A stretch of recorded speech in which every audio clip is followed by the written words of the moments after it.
You all know why I'm here. But I had to set the candle aside. I can't actually talk with the flame in my hand, but we are lighting a candle for our dearly departed Ángel Batista. For beautiful, for spacious skies.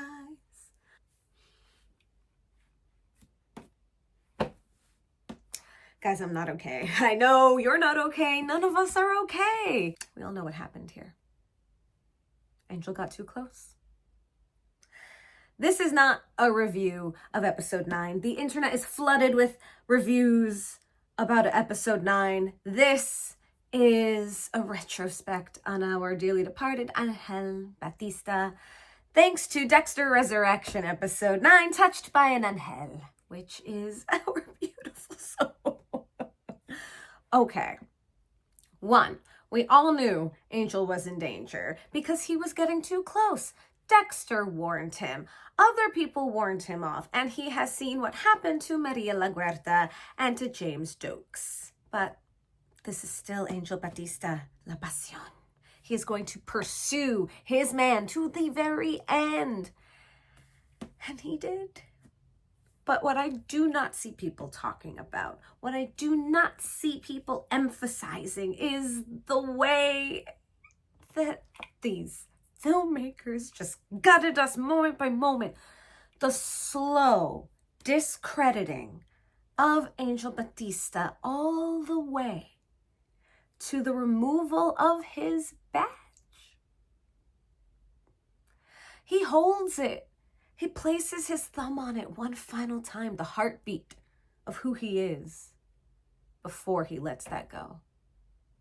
And he looks around the precinct, a world of cops that he does not belong to, which is incredible storytelling because actor David Zayas famously was, in fact, part of the NYPD, serving before pursuing his life as an actor.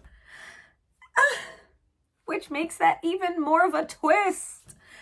Oh my goodness, it hurt. I felt like I was watching a lion be shorn.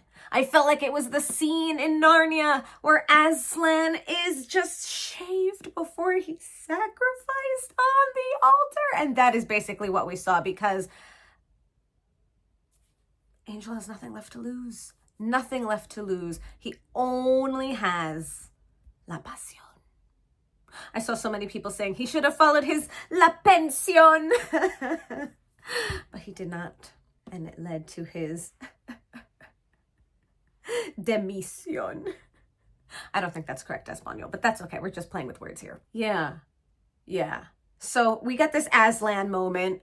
They shave our beautiful beast, strip him of everything, discredit him like he's crazy. But we, the audience, know he's not crazy. He's the closest that anyone has ever been. He found a whole room of plastic, but he was overexcited. He called, and he has not been pursuing this wisely from the start. Now, this is something I see people talking about. Obviously, the question is, why? Why, Ángel, why did you retire and then go rogue and search New York without any of your legal protection or authority? Guys, the answer is so the show can happen. If Ángel had come down with the power of Miami Metro, the series would be over too fast. We would have too many high caliber players in the field while Dexter was trying to dispatch an entire buffet of serial killers. It wouldn't have the same drive. So what has to happen? La Pasión has to do things a little estúpido, and he did. He sacrificed his position of power by retiring. He kept it all a secret, did not share any information with Quinn or Masuka. A simple, hey, guess what? Remember that trip to New York I took? Crazy. Turns out Dexter's alive. Would have changed everything. But that's not the story they're telling. And we just have to follow the writers because they're the ones who get to decide what happens next. On that note, it has become known that the final episode has leaked. So, be kind, and this is a spoiler-free zone. I'm not on Twitter or X formerly known as Twitter, but it doesn't matter because, some people just like to spread the jerkitude. While Dexter was too busy hunting down serial killers, the man hunting him down gets too close. He sees the picture of Prater. He's like, obviously this man is connected. However, he is too full of emotion and he is gunning for something and he just fights his way in like a wild animal. And that's what's left. All that's left is the wild animal. He's trapped. He's caged. He's been discredited. That's it, man. Nobody knows why he's there. He doesn't know why he's there except to take down Dexter. That's it. And a lot of fans are like mad about that.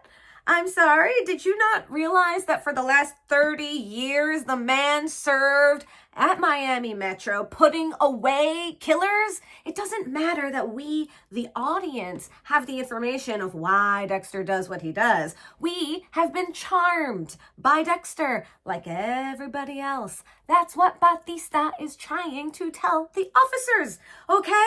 We love Michael C. Hall, okay? If you as a person genuinely love Dexter, the fake mask of a psychopath killer who genuinely gets the people closest to him hurt, harmed, killed in the worst ways, I have to question, why do you love that about a person?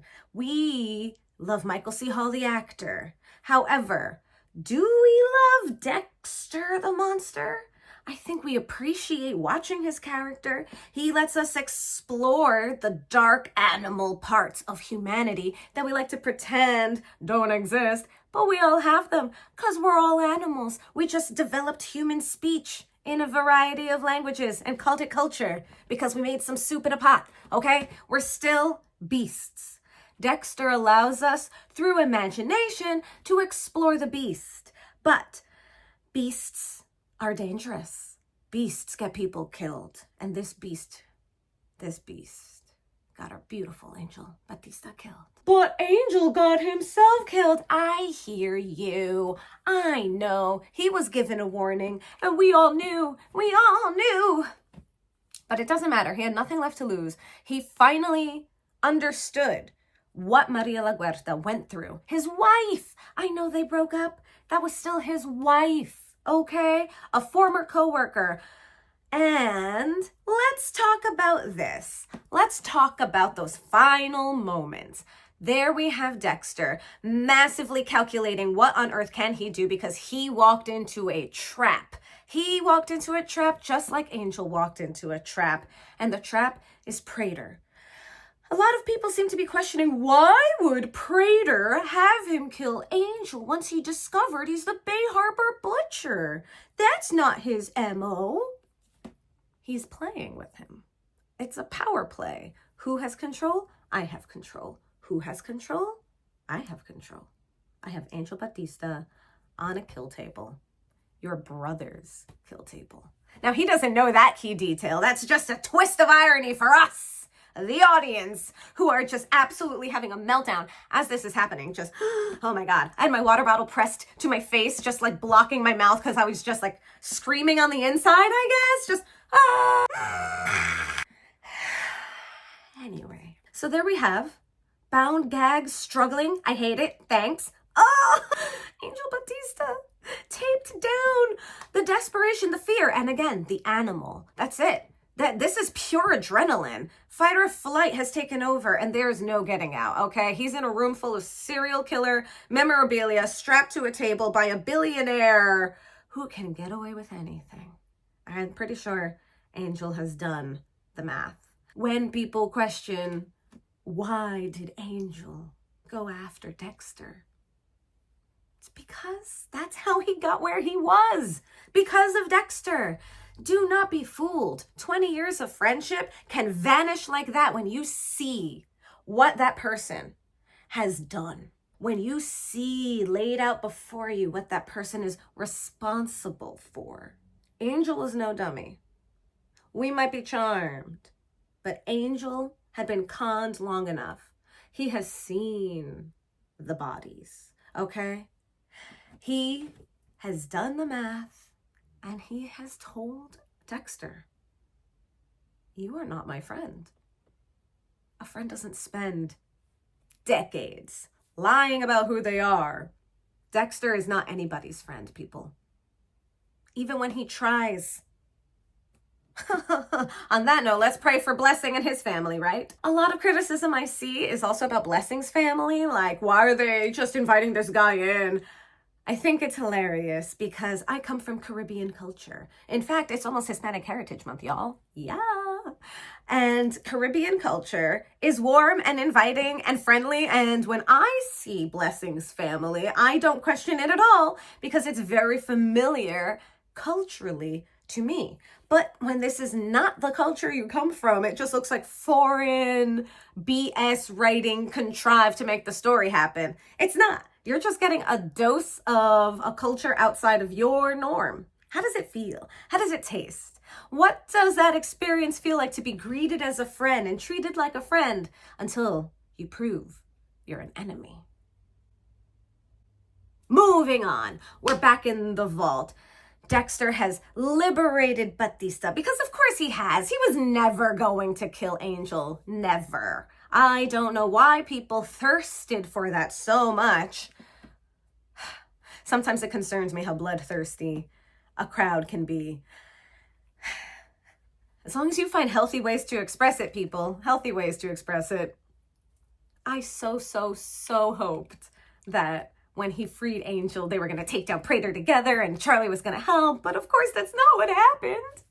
No, instead, he immediately lunges for Dexter.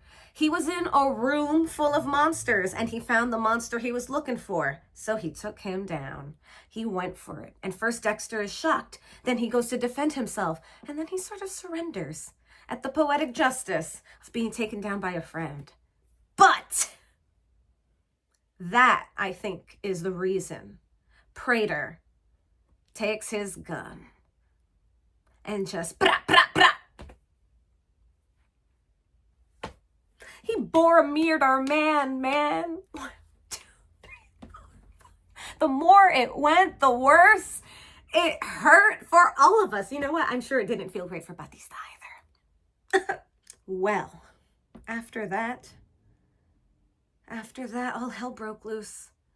Sure, we see Dexter run for Prater and Charlie, and he throws the axe, and maybe it looks like he nicked her, he got her somehow. Ouchies.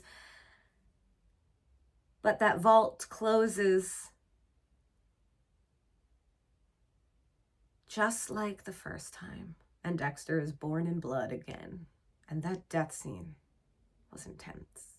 Not only was it intense, but, you have Ángel reckoning with the fact that he is dying. That's it. Nobody knows where he is. He doesn't know where he is. He's in a vault somewhere. He found who he was looking for with zero evidence and no one will know. And he is sharing the fate of his beloved companions. And personally, I'm glad that his final words were Dexter Morgan. Fuck you. Because he does not forgive him. And why should he? But what makes it worse, and let's talk about this, what makes it worse is that Dexter wants Batista's forgiveness. When he desperately says, I need you to know I didn't kill La Huerta or Dokes. That is a little bit of truth mixed in a big old lie because he's pretending like he wasn't fully intending on killing them. He abducted Dokes after, yes, being caught. First rule is don't get caught. Trapped him in a room with a chopped up body, a festering corpse in the swamp heat for days. You don't come back from that, okay? That's not the way you treat people, Dexter. And I know he was debating with his conscience to give himself up, but he didn't. Doesn't matter that Lila's the one who took care of him. That's how the story went. And let's not pretend that Dexter did not fully set up a shipping container for Maria La Huerta's final demise. It doesn't matter that he's not the one who pulled the trigger. In fact, it's even worse that he set it up and then, because of circumstances, makes Deb a guilty little accomplice. That's not something you come back from. As we know, Dexter has harmed everyone around him, because he was cultivated to harm. This is what Harry groomed in Dexter. He plucked him from a bloody vault, and he was just like, hey, you know those violent tendencies? You should use them to kill. The cycle continues, and hopefully with Harrison, we get some redemption. Dexter redemption. Set this boy free, man.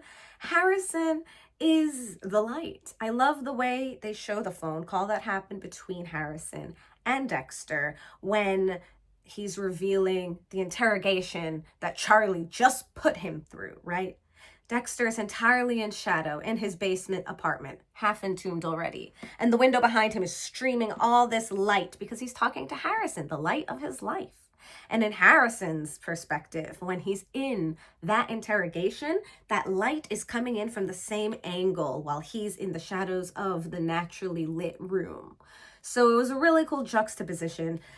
The entire series is art and it's masterful. But remember who we're dealing with. Don't be cons like Dexter, like everyone else, because he hurts everyone he loves. And if y'all think we're done being hurt, I don't think we've been paying attention to a show we've been watching. I say that like I'm not fully invested in this. Dexter, I'm glad that he feels the weight of Angel Batista's passing. That roar at the end was the justice of the audience screaming with him. I cried my eyes out. It was just sobbing. Could not do anything for the rest of my day. I just needed to mourn this beautiful soul. Dexter being alone with him. He is not forgiven. He is seen. Dexter knows he's a monster, but he doesn't want other people to know he's a monster. He still wants them to think he's a good guy. And yes, I hear you. He's taken out so many bad guys. The weight of what he's removed outweighs what he's done. Blah, blah, blah, blah, blah, blah, blah. Do you see how we can all make excuses for a monster? Okay. He's taken out some seriously bad guys. We've enjoyed watching this show. I've loved watching this show. I love a good murder mystery. I love getting into the mind of a serial killer, like what makes a person go through with it. Because we, the audience, I hope, do not go through with it, right? Anyway, it's been a brilliant series. I enjoyed every moment of the hunt, the chase, watching how close Batista would get, and then watching the wool get pulled again. He went out like a fighter. He went out the only way he knew how. He acted on his emotions, and it did cost him everything. And there are people out there, and I wonder if they'll know. Will Quinn ever know? Will Masuka know? Will his daughter know? His other ex-wife, because he was married before Maria Huerta. He had a family, man.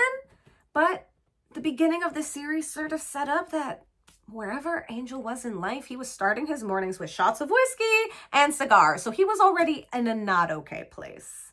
He got answers at the ultimate price. So we honor you, Angel Batista, Captain Angel Batista. Thank you for serving on Miami Metro. Thank you for putting away all those bad guys. And however briefly, you got your man. And I hope you would get justice. We miss you. We love you. I've kept this candle lit the whole time. The flame is so tall. Let's see if I can show you. Whee! Captain Angel Batista. Gone, but never forgotten. Loved and cherished. What a beautiful character you gave us. Who not only was brave and bold, but showed the audience the beauty of male friendships, you know, outside of all that betrayal. But you know what? After the betrayal was revealed, he showed the importance of boundaries. He just failed to follow through on some that maybe could have saved his life. All right, well, thank you to the writers and the showrunners and the actors. David Zayas has done an incredible job. We love you, man. Captain Angel Batista rests with the Ángels.